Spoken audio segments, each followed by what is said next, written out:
बिस्मिल्लाहिर्रहमानिर्रहीम। अस्सलाम वालेकुम। अगर आपके घर में भी पत्ता गोभी या बंद गोभी कोई नहीं खाता है शौक़ से, तो आप इस तरीके से बनाइएगा। एक दफ़ा इस तरीके से बनाइएगा, सारे बहुत शौक़ से खाएंगे।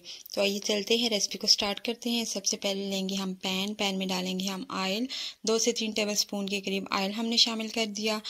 अब इसमें शामिल करेंगे हम गोभी की बारीक कटिंग मैंने की है। एक छोटे साइज़ का फूल था, उसको मैंने कटिंग कर ली। आपके अगर बड़ा हो तो आप किसी बड़े बर्तन में बना लीजिएगा, और जो बाकी चीज़ों की मिकदार है वो भी उस हिसाब से आप ज़्यादा कर लीजिएगा। अब यहाँ पे हमने इस गोभी को फ्राई करना है 2 से 3 मिनट के लिए, ताकि ये थोड़ी सी नरम हो जाए। फिर उसके बाद हमने इसमें ऐड करना है प्याज। तो अभी इसको मैंने 2-3 मिनट तक छोड़ दिया था। आप देख सकते हैं यहाँ पे ये पता भी चल रहा है, इसके लुक से भी नज़र आ रहा है कि थोड़ी नरम हो चुकी है। उसके बाद हमने इसमें शामिल किया प्याज। एक मीडियम साइज़ का प्याज लेके उसको स्लाइस में कट कर लिया हमने, वो ऐड कर दिया। वो ऐड करने के बाद इसको दोबारा से मिक्स करेंगे और 3-4 मिनट तक हमने इसको प्याज के साथ फ्राई कर लेना है, ताकि प्याज भी नरम हो जाए और गोभी भी ज़्यादा जो है वो और ज़्यादा पक जाए, क्योंकि हमने इसमें पानी वगैरह ऐड नहीं करना। गोभी अपने ही पानी में और इसी तरह से स्टीम में ही पकेगी। तो उसके बाद हम इसमें शामिल करेंगे मसाले। नमक, मिर्चें 1 टीस्पून ऐड किए मैंने यहाँ पे। धनिया पाउडर शामिल कर दिया 1 टीस्पून। उसके बाद इसमें जाएगा गरम मसाला पाउडर, वो भी 1 टीस्पून ऐड किया। और हल्दी मैं शामिल करूँगी यहाँ पे 1/2 टीस्पून। ये मसाले ऐड करने के बाद इसको मिक्स कर लेंगे। इस तरह से अगर आप बंद गोभी बनाएंगे या पत्ता गोभी बनाएंगे तो बिल्कुल भी नहीं बचेगी और सारे बहुत शौक से खाएंगे।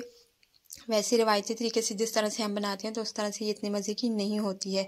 तो थोड़ा सा डिफरेंट करके हमने आज इसको बनाया, लेकिन बहुत ज़बरदस्त रेसिपी है इसकी।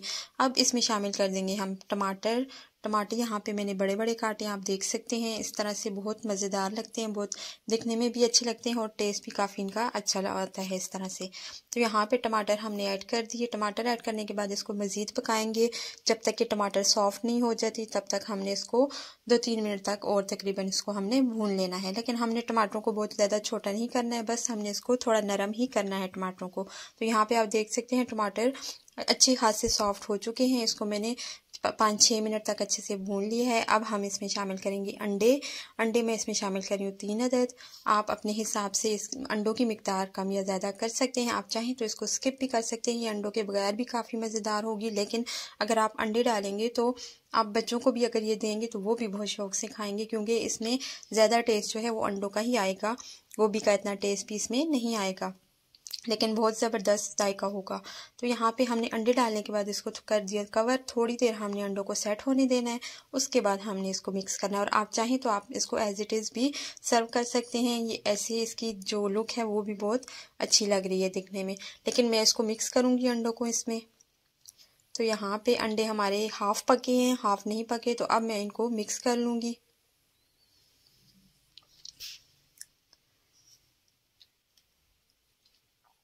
तो अंडों को हमने कर लिया गोभी में मिक्स, और मिक्स करने के बाद अच्छे से आपने इसको मिक्स करना है।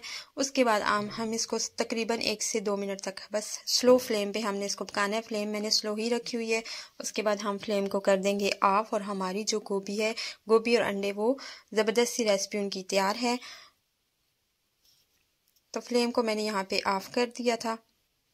अब हम इसको सर्व करेंगे, इसको डिश आउट करेंगे।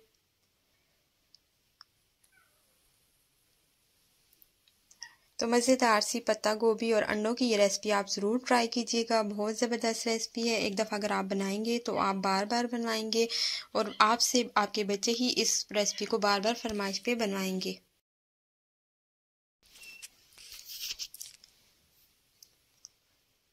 उम्मीद करती हूँ मेरी आज की ये रेसिपी आपको पसंद आई होगी। वीडियो पसंद आई हो तो लाइक और शेयर ज़रूर कर दीजिएगा, और अगर चैनल पे न्यू है तो मेरे चैनल को भी सब्सक्राइब करके बेल का आइकन प्रेस कर दीजिएगा, और मुझे दुआओं में याद रखिएगा। Thanks for watching. अल्लाह हाफिज़।